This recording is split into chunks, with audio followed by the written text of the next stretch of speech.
অস্ট্রেলিয়ার মাটিতে অস্ট্রেলিয়াকে বাংলাদেশ টেস্ট হারিয়েছে, সেটাও 3.5 দিনে।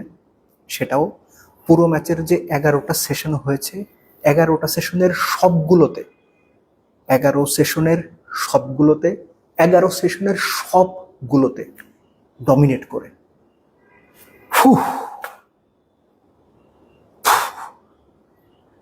বাস্তবতা কল্পনাকে হার মানিয়ে দেয়।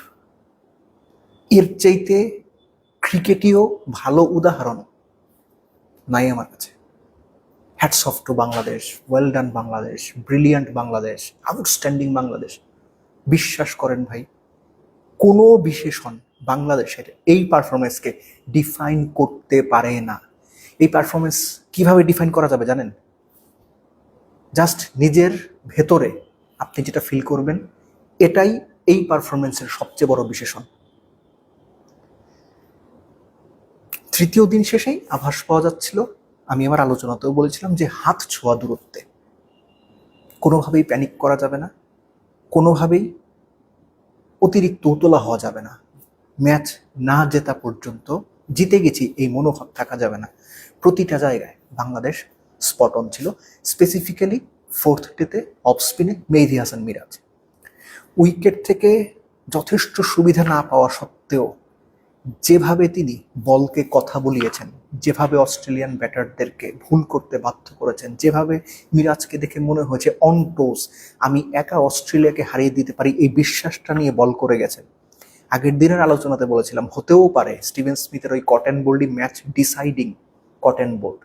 যেভাবে ওয়েবস্টারকে আউট করলেন, যেভাবে অ্যালেক্স কেরির এইচ নিয়ে বল চলে গেল অফ মিডিলে পিচ করে, সামান্য টার্ন করে, যেভাবে ওয়েবস্টার বোল্ড আউট হলেন কোনো কিছু না বুঝে, মিরাজ 5 উইকেট ডিজার্ভ করেন। Basically man of the match তো একজনই হয়। এই ম্যাচের প্রেক্ষাপটে আমার বিবেচনায় man of the match actually সম্ভব হলে 3 জনকে দিলে ভালো হতো। কোন 3 জন? অফকোর্স মেহেদী হাসান মিরাজ, তার সঙ্গে তানজিদ তামিম এবং হাসান মাহমুদ। ক্যামেরন গ্রিন গলার কাটা হয়েছিলেন, কিন্তু বাংলাদেশ ওই বিশ্বাসটা প্লেয়ারদের মধ্যে ছিল, তাদের বডি ল্যাঙ্গুয়েজে ছিল, যে এই পরিস্থিতিতে বাংলাদেশ এই ম্যাচটা হারবে না। অস্ট্রেলিয়া এমন কোনো সেশন পার করবে না যেখানে বিনা উইকেটে তারা 100 রান তুলেছে। অস্ট্রেলিয়া প্রেশার ছাড়া অবস্থায় 2টো ওভার কাটাতে পারবে না। আবারও বলছি, 3বার বলেছি এই পর্যন্ত, আরেকবার বলছি, পুরো ম্যাচের 9টা সেশনের 11টা সেশনের প্রতিটাতে বাংলাদেশ ডমিনেট করে অস্ট্রেলিয়াকে হারিয়েছে। এইটা মনে রাখার মতো বিষয় বাংলাদেশের জন্য, ক্রিকেট অস্ট্রেলিয়ার জন্য, গ্লোবাল ক্রিকেটের জন্য। বাংলাদেশে যে সবচেয়ে 3.5 বছরে প্রায় 12টা টেস্ট জিতল, এর অন্যতম প্রধান কারণ নিয়মিত টেস্ট খেলা। সো অস্ট্রেলিয়ার মাটিতেও যদি বাংলাদেশ নিয়মিত টেস্ট খেলে, হয়তো অস্ট্রেলিয়াকেও বাংলাদেশ এভাবে যেভাবে হারিয়ে দিল, দ্বিতীয় টেস্টে বাংলাদেশ খুব বাজেভাবে হারতে পারে, কিন্তু বাংলাদেশ এই টেস্টে অস্ট্রেলিয়াকে যেভাবে হারালো, ভবিষ্যতের জন্য এই বার্তাটা দিয়ে রাখলো, প্রতি 2 বছর পর পরও যদি 3 বছর পর পরও যদি বাংলাদেশ অস্ট্রেলিয়াতে খেলে, বাংলাদেশের ওই সামর্থ্য হয়তো তৈরি হবে, তারা অস্ট্রেলিয়াকে অস্ট্রেলিয়ার মাটিতে হারাতে পারবে, যেটা এশিয়ার বাঘা বাঘা দলগুলো 25-30 বছরে পারেনি। পাকিস্তান অস্ট্রেলিয়াকে সবশেষ কবে হারিয়েছিল অস্ট্রেলিয়াতে আমি মনে করতে পারি না, 20-25-30 বছর হতে পারে। শ্রীলঙ্কা হারিয়েছে না। সো বাংলাদেশ ওই স্টেপ ইন করলো।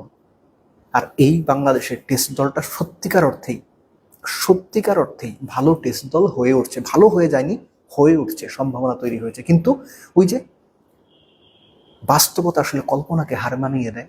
অস্ট্রেলিয়ার বিপক্ষে এই জয়টা না সব কিছু ছাপিয়ে অ্যাকচুয়ালি কল্পনাকেও হার মানিয়ে দিয়েছে। সালুট টু টিম টাইগার্স।